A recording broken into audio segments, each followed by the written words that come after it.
আমাদের সবার ফেসবুক প্রোফাইলেই কিন্তু এই ইস্যুটা চলে আসছে, অর্থাৎ প্রোফাইল হ্যাজ সাম ইস্যুস। তো আজকের এই ভিডিওতে আলোচনা করব যে এই ইস্যুটা কেন আসছে এবং এই ইস্যুটা আপনারা কীভাবে দূর করবেন। তো আমি এখানে প্রফেশনাল ড্যাশবোর্ডে আসলাম, আশা দেখি যে এই ইস্যুটা আমার এখানে শো করতেছে। তো আপনারা কিন্তু প্রফেশনাল ড্যাশবোর্ডের মধ্যে এই ইস্যুটা পেয়ে যাবেন, আর না হয় আপনাদের যে মেইন প্রোফাইল বা পেজের অপশনগুলো আছে এখান থেকে অর্থাৎ এই যে থ্রি ডট মেনু আছে আপনার প্রোফাইলের সাথে, ওইখানে চলে যাবেন। তারপর এখানে আপনার আবার এই যে আপনার যে প্রোফাইল আছে প্রোফাইলের ভিতরে প্রবেশ করবেন। তারপর এখানে যে থ্রি ডট মেনু আছে নিচ থেকে দেখুন, এই যে থ্রি ডট মেনু আছে আপনার প্রোফাইলের, ওইখানে চলে যাবেন। ওইখানে যাওয়ার পর এখানে আপনার প্রোফাইল স্ট্যাটাস এখানে একটা ক্লিক করে দিবেন। যে আমি প্রোফাইল স্ট্যাটাসে ক্লিক করে দিলাম। হ্যাঁ, আবার এটা কিন্তু মানে ফেসবুক পেজে আসে নাই, হ্যাঁ ফেসবুক পেজে কিন্তু আসে নাই, কিন্তু ফেসবুক প্রোফাইলের মধ্যে সবার প্রোফাইলের মধ্যে কিন্তু এটা আসছে। অর্থাৎ এখানে দেখুন আমাকে কিন্তু একটা প্রবলেম বা একটা কপিরাইট দেখাইতেছে, অর্থাৎ একটা সমস্যা কিন্তু আমাকে এখানে শো করতেছে, ঠিক আছে। তো এটার মধ্যে আমি একটু যদি ক্লিক করি আপনাদের এখানেও কিন্তু কোনো একটা সমস্যা এভাবে দেখাবে, ঠিক আছে। আবার অনেকের ক্ষেত্রে কিন্তু এখানে প্রোফাইল হ্যাজ সাম ইস্যু, এখানে ইস্যুটা দেওয়া থাকবে, বাট আপনার এখানে কোনো সমস্যা থাকবে না, ঠিক আছে। তো আমার এখানে কিন্তু একটা সমস্যা দেখাইতেছে। তো আমি একটু যদি এটার মধ্যে ক্লিক করি,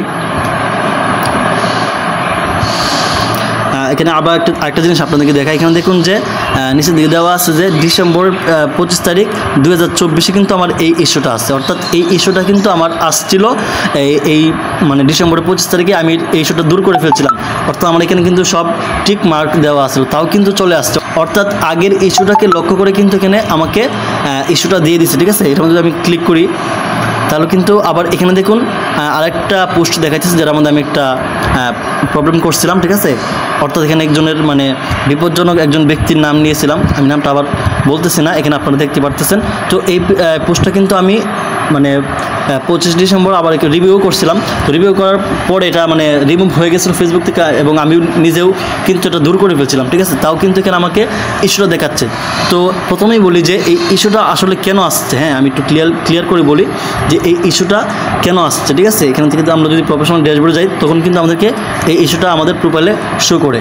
তো এটা যেহেতু গণহারে আসছে, অর্থাৎ অনেকেই ভাবতেছেন যে আমি কোনো ভুল করি নাই, কোনো কপিরাইট বা কোনো সমস্যা করি নাই, তাহলে আমার এখানে কেন আসলো, ঠিক আছে। তো যেহেতু এটা মানে সকল প্রোফাইলে দেওয়া হচ্ছে, মানে আমার দুইটা আইডিয়া আছে, আবার অনেকের যারা আইডিয়া আছে আমার আশেপাশে যারা আছে সবার কিনা আমি দেখছি যে এই ইস্যুটা চলে আসছে। তো যেহেতু এই ইস্যুটা গণহারে দিচ্ছে, অর্থাৎ সবার প্রোফাইলে দিয়ে দিচ্ছে, এই জন্য এটা কোনো সমস্যা না।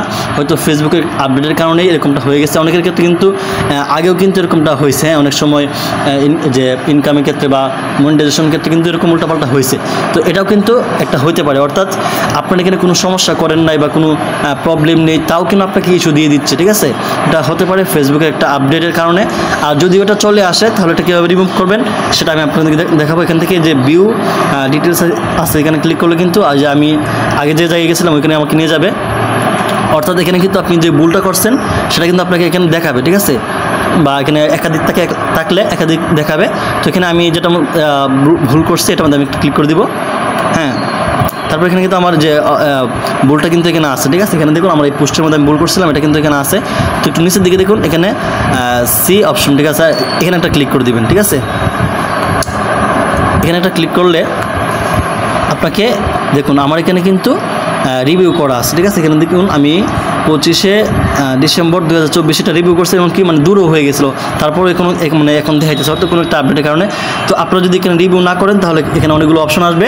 হ্যাঁ, তো আপনি একেবারে নিচে যে অপশনটা আসবে ওইটার মধ্যে ক্লিক করে এখানে দেখবেন যে রিভিউ বা কন্টিনিউ একটা অপশন থাকতে পারে।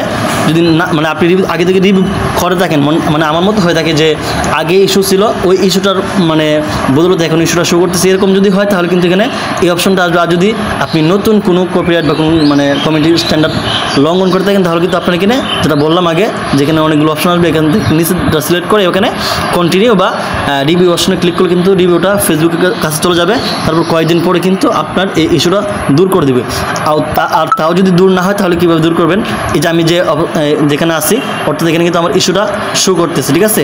তো আপনাদের ইস্যুর যে জায়গায় আছে এখানে চলে যাবেন, যাওয়ার পর এখান থেকে একটা স্ক্রিনশট নেবেন, ঠিক আছে। এটা একটা স্ক্রিনশট নেবেন, নেওয়ার পর ফেসবুকের কাছে রিপোর্ট করবেন প্রতি সপ্তাহে বা সপ্তাহে 1-2 বার, 2 বার করার দরকার নাই, সপ্তাহে 1 বার বা 10-12 দিন পর পর একবার রিপোর্ট করবেন, ঠিক আছে? তো কয়েকদিন রিপোর্ট করার পরেও যদি এই ইস্যুটা দূর না হয়, তাহলে আপনাকে একটা কাজ করতে হবে, সেটা হচ্ছে লাইভ করতে হবে। আর লাইভটা আপনি রিপোর্টের পাশাপাশি করলে অনেকটা ভালো হয়। আপনি রিপোর্টও করতে থাকলেন, সপ্তাহে 1 বার লাইভও করতে থাকলেন, আপনার ফেস দেখায় আবার লাইভটা হতে হবে আধা ঘন্টা বা 1 ঘন্টা, ঠিক আছে? এভাবে এরকমটা করলে কিন্তু চলে যাবে। আর যদি মনে করেন মানে আপনাকে অযথায় দিচ্ছে, অর্থাৎ আপনি কোনো ভুল করেন নাই, তাও আপনাকে ইস্যুটা দিয়ে দিছে, তাহলে টেনশন করার কিছু নয়, এটা অটোমেটিকলি চলে যাবে, ঠিক আছে?